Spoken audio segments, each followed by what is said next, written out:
आपको कोटि कोटि प्रणाम। गुरुदेव, भगवान ने मनुष्य को इस संसार में अलग अलग कार्य, जैसे किसी को डॉक्टर, क्रिकेटर, इंजीनियर आदि के लिए भेजा है।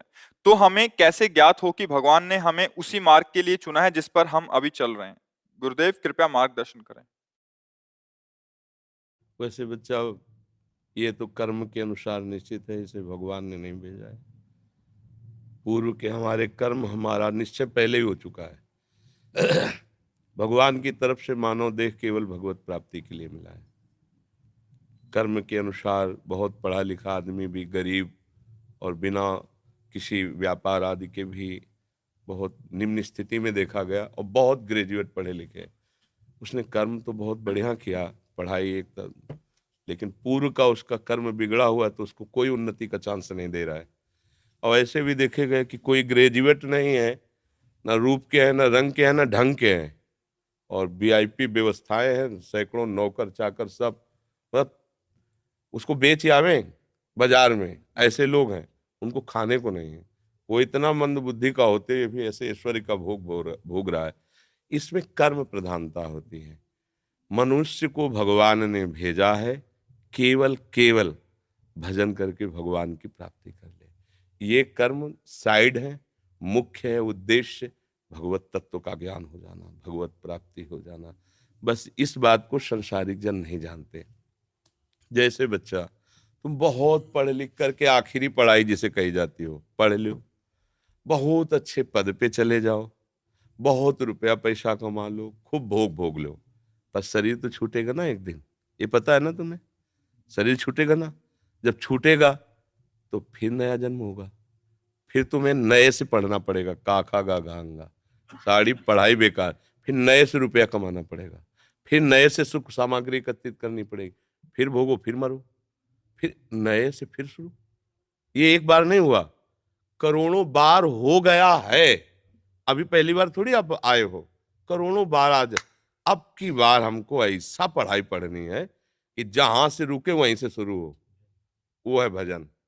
100 बार राधा राधा बोला है और शरीर छूट जाएगा, तो 99 पॉइंट से नहीं चलोगे, 100 के ऊपर 1 2 3 100 प्लस, नीचे नहीं उतरना पड़ेगा।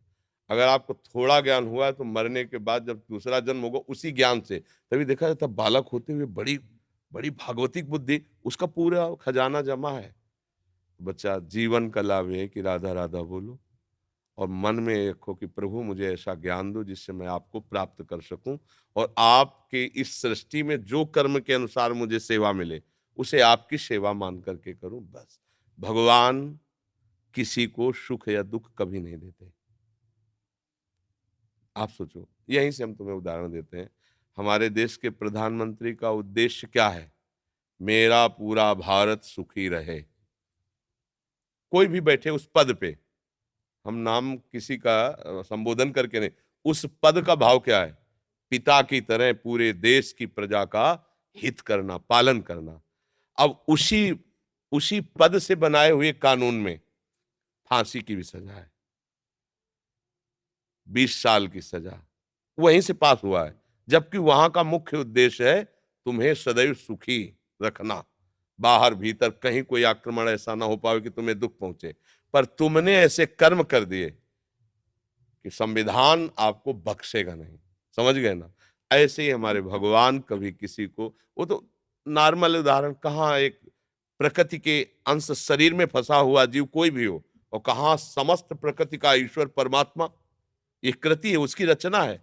कोई भी रचना होती तो रचनाकार तो होता ही ना। इसको कहते हैं कृति, प्रकृति। तो इसका रचनाकार ईश्वर। वो इतना दयालु है, इतना दयालु है कि वो किसी को भी कष्ट नहीं दे सकते कभी भी। अब हम ऐसे कर्म कर बैठते हैं कि संविधान लागू हो जाता है। जैसे भारत का कानून संविधान है, आप अभी कुछ गलत कार्य करो तो आपको दंड मिलेगा। अगर आप 18 के नीचे हो तो दूसरा हिसाब है, ऊपर हो तो उसका दूसरा हिसाब किताब है। तो यद्यपि हमारे देश का राजा नहीं चाहता कि आपको कष्ट मिले, पर आपने कर्म ऐसे कर लिए कि अब आपको भोगना पड़ेगा। मतलब वही आपके सपोर्ट में खड़ा है और वही आपके पतन में सिद्धांत की रचना की है।